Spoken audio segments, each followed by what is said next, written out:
Saudara, pemerintah membentuk Satuan Tugas Terpadu Operasi Penanganan Premanisme dan Organisasi Kemasyarakatan atau Ormas yang dinilai meresahkan. Apakah Satgas ini mampu membasmi ormas meresahkan yang dinilai mengganggu investasi? Kita bahas bersama mantan wartawan Istana Harian Kompas, Suhartono. Mas Har, apa kabar? Baik, Mbak. Satgas Terpadu Penanganan Premanisme dan Ormas yang meresahkan.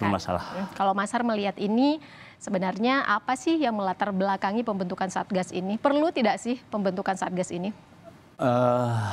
Ulah premanisme itu sudah terjadi sejak Indonesia merdeka sampai sekarang.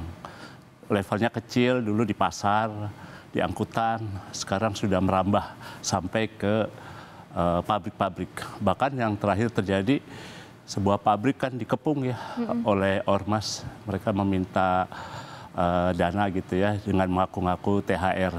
Nah, itu yang membuat pemilik pabrik gerah, dan dia akhirnya dua hal yang dia lakukan selain mengirim surat ke presiden, juga karyawannya diminta untuk mempublikasikannya di media sosial bahwa pabriknya tengah dikepung oleh ormas untuk meminta dana. Nah, presiden menindaklanjuti itu, seingat saya ya, pada Maret lalu itu presiden melalui Ketua Dewan Ekonomi Nasional Pak Luhut Panjaitan sudah memerintahkan untuk aparat melakukan penindakan terhadap ulah premanisme di sejumlah pabrik yang menghambat investasi. Nah, langkah itu yang saya catat juga adalah ditindaklanjuti oleh Gubernur Jawa Barat. Dia membentuk satuan tugas dalam rapat paripurna di DPRD, terus diikuti oleh pemerintah Kabupaten Bekasi dan juga oleh jajaran Polri.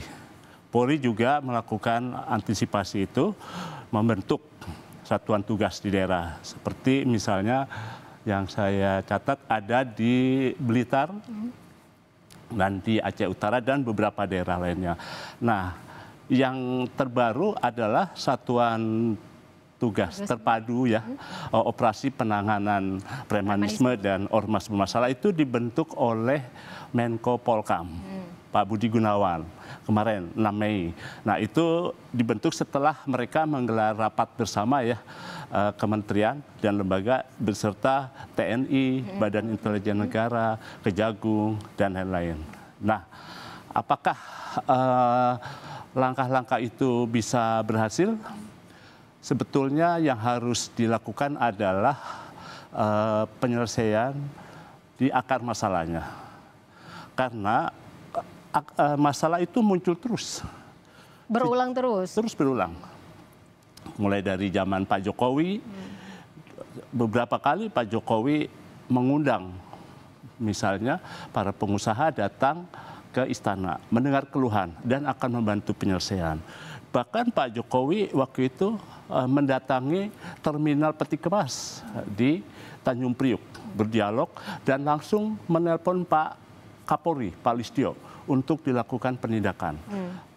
Dilakukan, terus muncul lagi di eranya Pak SBY mundur ke belakang, itu terjadi lagi. Berarti Mas Har, kalau melihat kondisi Indonesia saat ini, tidak cukupkah penanganannya hanya TNI dan Polri sampai harus dibentuk Satgas Terpadu ini? Betul, jadi selain harus ada konsistensi dari presiden, butuh komando presiden memang untuk menangani premanisme itu ya.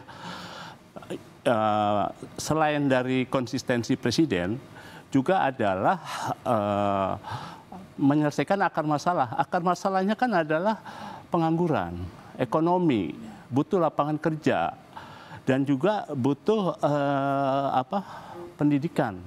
Sehingga mulai dari mereka berpendidikan, setelah pendidikan mereka bisa bekerja, setelah bekerja mereka bisa mendapatkan ekonomi.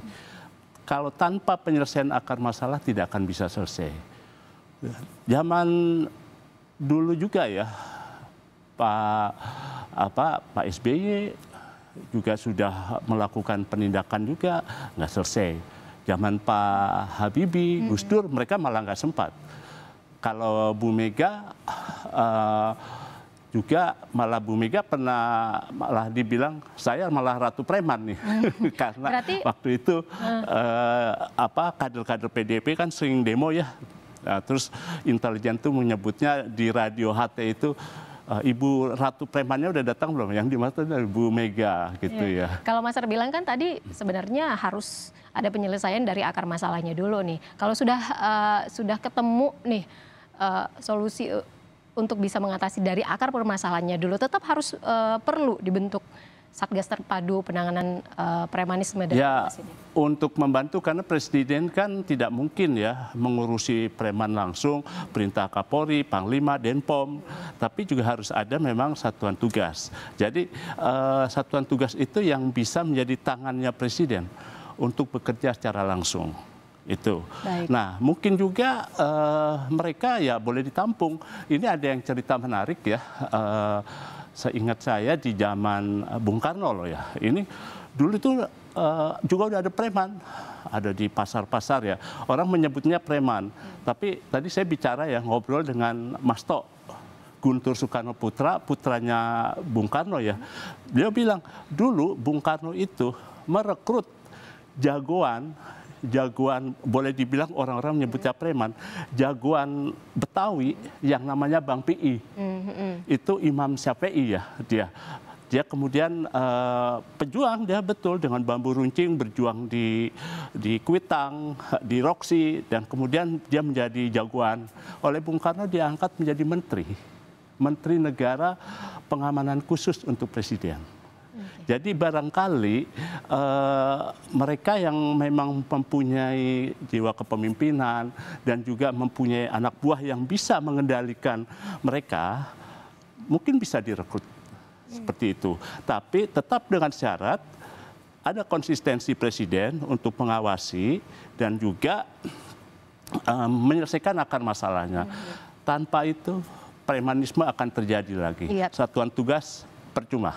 Ya kita sih terus berdoa ya, Mas Har, semoga dengan adanya pembentukan Satgas Terpadu Penanganan Premanisme dan Ormas ini ya bisa menjaga keamanan di Indonesia. Tidak akan ada, ya katakanlah tidak akan ada politisasi dalam pembubaran ormas begitu ya. Baik, Mas Har, terima kasih banyak sudah bergabung bersama kami, mantan wartawan Istana Harian Kompas, Wartono. Semoga sehat terus, Mas Har. Sama-sama, terima kasih.